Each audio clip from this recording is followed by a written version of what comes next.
Nós vamos conversar agora com o contador tributarista Márcio Barroso. Vamos falar sobre a reforma tributária, transição para 2026, o que muda, o que não muda. Obrigado pela sua presença aqui no programa.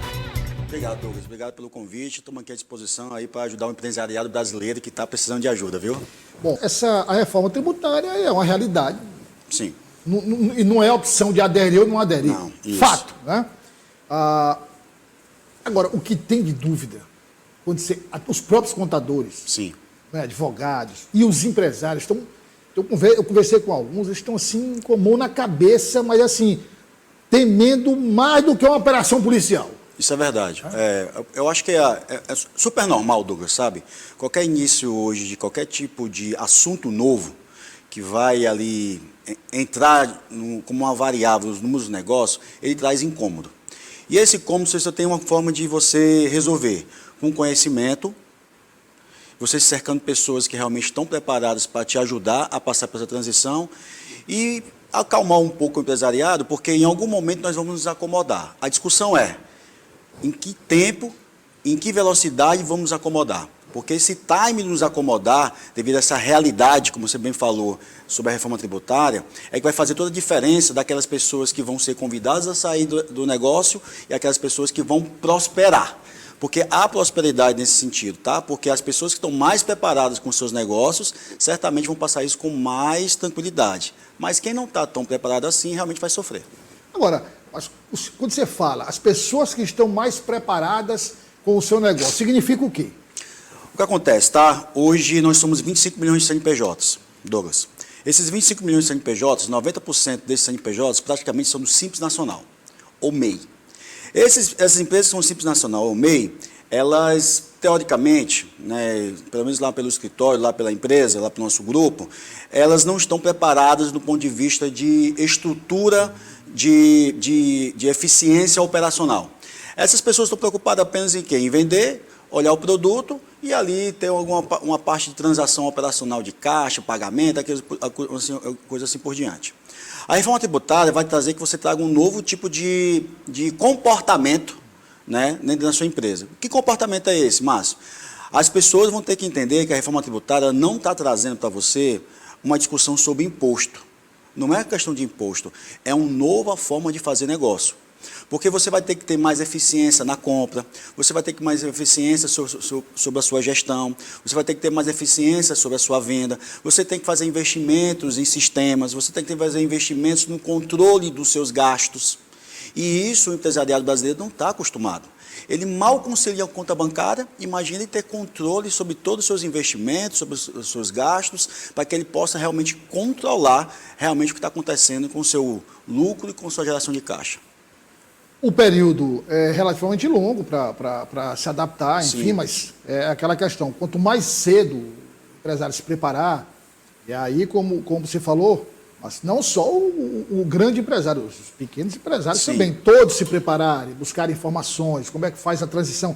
Quanto mais rápido o empresário estiver preparado para essa transição, melhor. Sim, na verdade, é como eu falei para você, né? A reforma tributária vai passar por um período de transição. Então, o período de transição começa agora a partir de janeiro de 2026. Existem algumas prerrogativas muito para testar sistema, né, da Receita. A Receita vem com um modelo, né, com algumas premissas de simplificação, algumas premissas ali de padronização e, naturalmente, ela vai combater a evasão fiscal. Esse lance de você combater a evasão fiscal é aí que mora o perigo para os empresários que estão desorganizados. Por quê, Douglas? O empresário que está organizado, ele só tem dois planejamentos, o empresariado brasileiro só tem dois planejamentos na vida. Ou ele adota o Simples Nacional, ou ele omite receita. O empresariado brasileiro, por uma questão de ser desorganizado, ele acha que é Simples Nacional e ele sonegar imposto é o único planejamento que ele tem que seguir para ele continuar vivendo e sobrevivendo dentro do mercado. Pois é, a reforma tributária, um dos preceitos dela é acabar com a evasão fiscal, com a omissão de receita, por isso ela está se preparando. Então, a partir de 2026, que é um ensaio, mas é um ensaio meio que valendo já, tá certo? Vai preparar as empresas em termos do ponto de vista sistêmico, do ponto de vista operacional e do ponto de vista de comportamento. As empresas que realmente olham, não olhar para os seus negócios, né, ele não entender que ele tem que garantir a eficiência operacional, ele vai passar por um grande problema. Sabe por quê, Douglas? Porque a sua arrecadação, os seus impostos vão subir.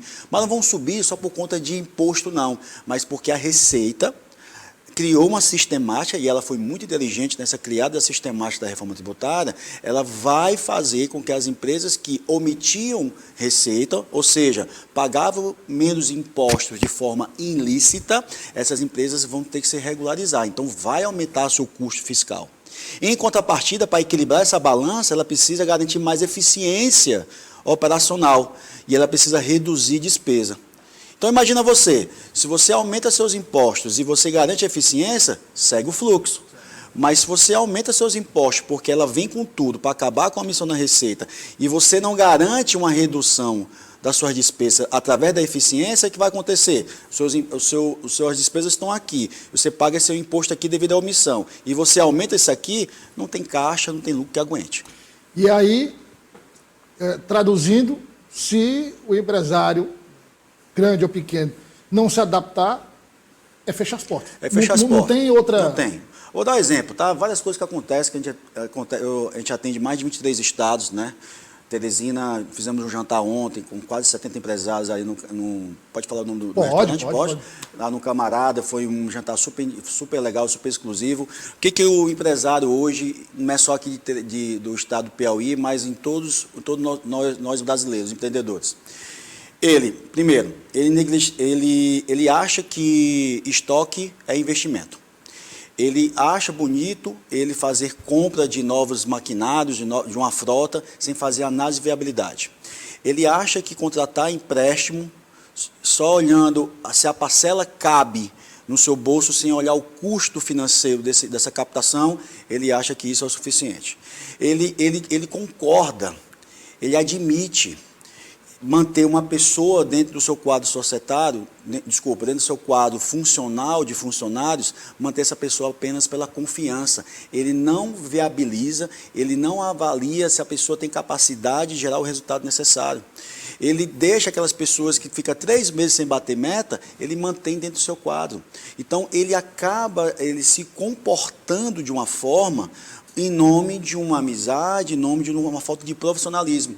E isso, infelizmente, não tem mais espaço.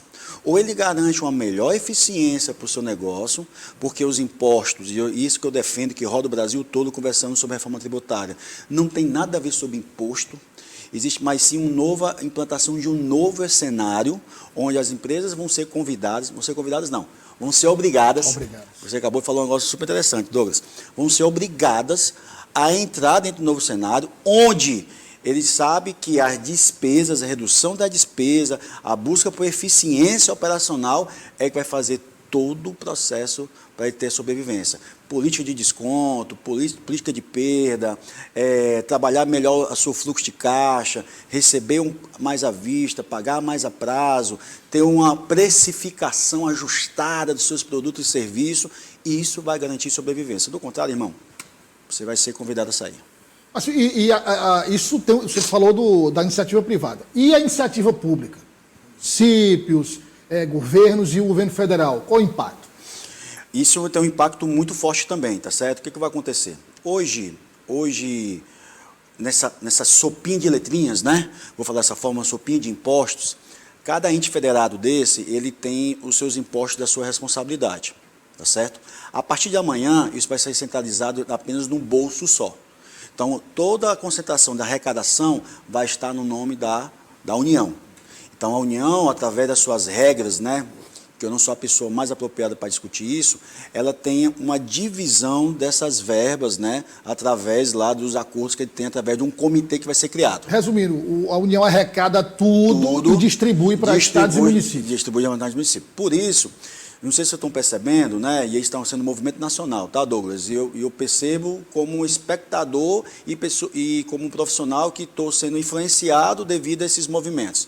Muitas prefeituras estão buscando os últimos centavos, Então, ela está revisando os últimos 5 anos, ela está revisando muitos processos de obrigações, que nós chamamos de obrigações acessórias, obrigações principais, que são os impostos, está revisando tudo, está fazendo cruzamento de dados com a movimentação financeira das empresas, movimentação de dados versus o que ele está informando. Então, ela está fazendo vários cruzamentos, seja os estados, seja os municípios, para ver se enche os seus cofres.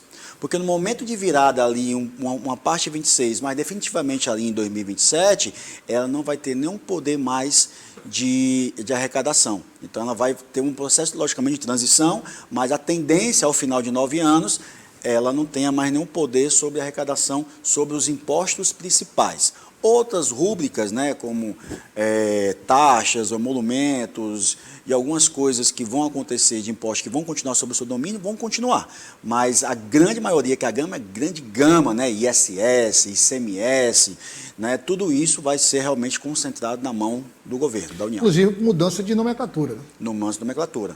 Na verdade, né, uma das coisas que eu acho, na minha opinião, que falhou, né, na reforma tributária, que uma das premissas, quando começou lá na PL, né, no começo de emenda lá referente à reforma tributária, que é de muito tempo, tá? Assim, mais de 20 anos que corre isso, que foi aprovado agora no final de 2024, é que não tinha responsabilidade, não tinha objetivo de criar novas nomenclaturas, de aumentar a arrecadação. Na verdade, é redistribuir, fato que não aconteceu. Então, por exemplo, ela criou lá, nós tínhamos lá PIS, COFINS, ICMS, IPI e ISS, 5 rúbricas. Ela criou 3 impostos. Então, ela trocou 5 por 3. Então, ela concentrou PIS e COFINS, né, e IPI, ICMS e ISS em outra rúbrica, mas criou um imposto chamado Imposto do Pecado. Então, ela criou 3 rúbricas novas. E aí que vem a confusão, porque o lance era simplificar. O lance era deixar a coisa mais simples. E, infelizmente, isso não aconteceu a princípio no primeiro momento, tá? Então, cenas dos próximos capítulos. É possível, com o tempo, o governo federal discutir com os estados e municípios na aplicação, quando tiver tudo funcionando, começar a perceber um problema aqui, eu estaria fazer ajustes? É normal, tá? O que vai acontecer? São 2 coisas que vai acontecer fortemente. Que da forma que começa, não vai terminar, né? Então, vai ter muito processo de judicialização. Os advogados vão ter muito trabalho. Já estou conversando com alguns colegas e amigos que alguns assuntos sobre determinados segmentos estão ali, a gente tem dúvidas sobre algumas situações. Quando acontecer na prática, que a gente vai ter a certeza, logicamente vamos ter dúvidas, né? Vamos ter dúvidas de como isso vai acontecer. Isso aí realmente deixa para o nosso time jurídico para resolver. E a outra que, logicamente, é essa adaptação, essa acomodação, sabe, Douglas? Tudo vai se acomodar. Não vamos vender terrorismo aqui, tá, gente? Não, isso é uma irresponsabilidade. Mas vai ter dúvidas nesse início, tá? É a mesma adaptação do Plano Real, quando nós tivemos lá há 20 anos atrás, enfim, mais de 30 anos atrás. Então, vai ter uma acomodação. Vai ter dúvida no início, mas as coisas vão se acomodar. É esse processo de acomodação que a gente precisa sentir. Então, vai existir um comitê, né? Essa formação desse comitê ainda não existe, a nível Brasil, da União, dos estados, dos municípios, vão ter cadeiras específicas para isso, existe todo um regulatório por trás, que logicamente, através desse comitê, que ele vai remeter, né, realmente para aprovação, né, na Câmara, das alterações sobre sobre a lei complementar. Então, só para você ter ideia, desde final de dezembro de 24, e nesse momento aqui agora, a quantidade de emendas, a quantidade de resoluções que saiu pós isso é incontrolável. E que isso, infelizmente, está sendo muito divulgado. A gente que está estudando isso constantemente, a gente vê a quantidade de coisas que estão sendo alteradas, essa mudança que está acontecendo, que isso nos causa preocupação, porque você sabe que tem um jogo político por trás também. Bom, quem quer aprofundar, quem quer conversar, qual é o telefone da empresa para entrar em contato, seja iniciativa privada, seja também do poder público, prefeito, qual o telefone, qual o contato, o nome da empresa, pode... Perfeito, te agradeço. Bom, quem tiver interesse, né, a nossa empresa tem uma unidade no Maranhão, em São Luís, tem uma unidade no Ceará, que é a nossa fábrica, e temos uma unidade em São Paulo. Quem quiser entrar em contato conosco, é só você acessar nossas redes sociais, lá tem um ponto de contato, que é www.sejafines.com.br, ou minha rede social, marciobarroso.oficial, ou a rede social nossa, do nosso grupo, que é Seja Fines Oficial. entre em contato conosco, certamente você vai ser bem atendido. Mas obrigado e fica um convite para você retornar, para a gente continuar essa conversa que é necessária para que todo mundo possa, com informação de qualidade, se adequar ao novo sistema. Perfeito. Muito obrigado, Douglas. Estou aqui à disposição a essa população que eu gosto muito, que eu venho aqui muito sempre. Eu tenho muitos clientes aqui dentro da região também. E pode contar conosco, estamos aqui sempre à disposição. Obrigado.